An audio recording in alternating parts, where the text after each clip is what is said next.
안녕하세요. 3일 경제독립TV 경제독립운동가 신동일 소장입니다. 지금 그 소득 불균형이 계속 심화되고 있고 경제 위기가 아직 해결이 안 되고 있는데 교수님 이 문제에 대해서 좀 어떻게 생각하시고 또 어떻게 좀 해법을 제시해야 되는지 그런 것 좀 여쭤보고 싶습니다. 예, 그건 쉽지 않은 문제인데요. 예, 우선 미국의 그 소득 불평등이나 그 부의 편중에 대해서는 지금 미국 내에서도 그게 이제 대선의 정치 이슈화 되고 미국의 그 지도자들이 많이 걱정하고 있습니다.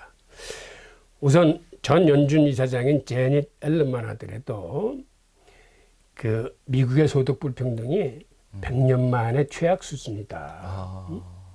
우리가 미국을 기회의 땅이라고 믿고 살았는데 정말 이 땅이 기회의 땅이 맞나? 라는 이런 그 자조적인 얘기를 합니다. 예, 그 다음에 그 교황이 미국을 방문해서 그 미 의회에서 그 연설하신 적이 있는데 그때 교황께서 그 미국의 경제 양극화와 근권 정치에 대해서 그 나름 그 준엄하게 이제 말씀을 하셨어요.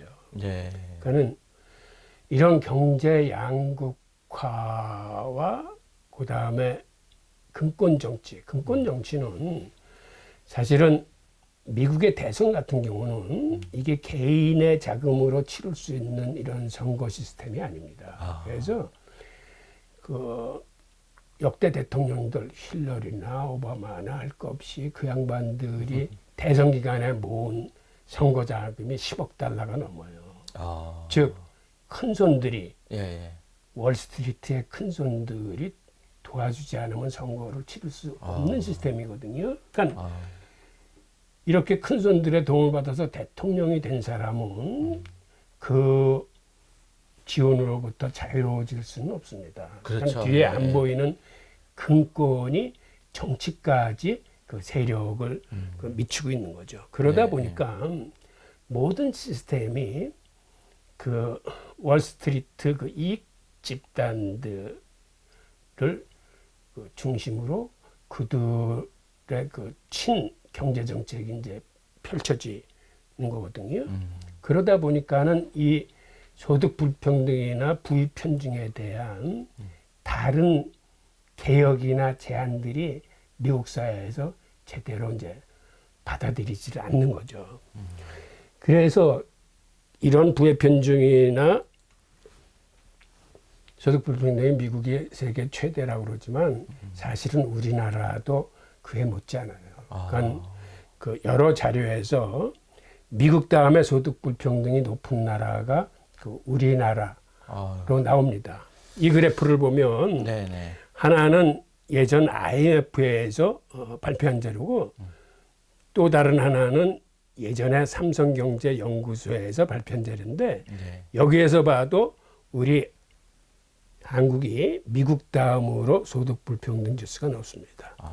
그리고 이 자료는 비교적 최근에 나온 자료인데 파리 경제대학에서 발표한 자료를 봐도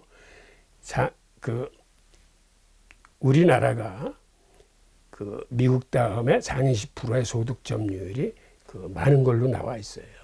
그런데 문제는 미국보다 우리나라가 더 심각해요. 그 이유는 미국은 사실은 눈높이만 낮추면은 일자리를 구할 수 있는 그런 나라입니다. 미국은 이번 코로나 위기가 터지기 전까지만 해도 실업률이 한 3.5% 정도뿐이 안 됐거든요. 그건 사실은 직장과 직장 사이에 그 잠깐 쉬는 인력을 제외하고서는 원하면 다 직장, 일자리를 구할 수 있는 걸 의미하는데 맞습니다. 우리 같은 경우는 일을 하고 싶어도 눈높이를 낮춰도 일자리 자체가 없어요.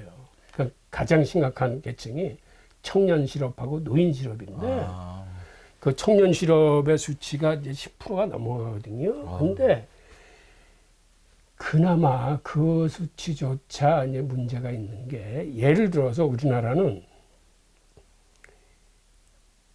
1년 12달 중에 한 달만 알바를 해도 그건 실업 통계에 들어가지 않습니다. 아, 그리고 직장을 구할 적에 직장에 지원서를 낸다거나 면접을 본다거나 이런 걸 2달 이상만 안 해도 그 사람은 구직을 원하지 않는 사람이다라고 해서 실업 통계에서 빠져요. 왜곡이 많이 네, 되네. 그래서 지금 청년 실업률 뭐 10%, 12%라는 수치는 이게 사실은 굉장히 그 높은 거를 의미하고 특히 노인들은 우리나라 노인 빈곤율이 지금 45%가 넘거든요. 그거는 중위소득의 절반도 못 버는 사람들을 의미하는데 네. 그러다 보니까 노인 계층에서는 자기 인격을 보호할 만한 최소한의 벌이도 안 되기 때문에 특히 자살률이 높습니다. 비참해지는 거죠, 이렇게 예. 할수록. 예. 우리나라 자살률이 사실 OECD 중에서 가장 높은데 특히 노인 자살률은 예. 평균의 한 3.2배가 돼요. 예. 그러니까는 이런 문제의 근저에는 바로 소득 불평등과 부의 편중이 있는 거거든요. 그래서 미국 같은 경우도 사실은 이런 거에 대한 그 반성들이 시작되고 있어요. 그러니까는 그들이 주특기로 쓰는 양적 완화가 이게 연준에서 돈을 풀면 월스트리트 금융권을 통해서 돈이 분배되기 때문에 이런 금융권에서 돈을 갖다 쓸 수 있는 거는 사실은 상위 10%의 사람들, 즉 담보 여력이 있는 사람들이나 갖다 쓰지. 네. 일반 중산층과 서민들은 사실 거기에 접근이 안 되기 때문에 네, 맞습니다. 그쪽에는 돈이 돌지 않아 가지고 자산 가격은 계속 오르는 데 비해서 소비자 물가는 디플레이션을 걱정할 정도로 안 올라요. 그러니까 사실은 미국의 지도자나 금융가들도 압니다. 아, 이게 문제가 있구나. 양적 완화라는 게. 그래서 여기에 대한 반성으로 시작된 게 사실은 기본소득과 현대통화이론이거든요. 즉 현대통화이론은 기존의 화폐 주도권을 연준이나 월스트리트에 주지 말고 네. 정부가 가져와서 그 돈을 그 메인스트리트, 즉 기업과 소비자들이 있는 곳에 구체적으로 풀어라. 그래서 고용을 창출해라.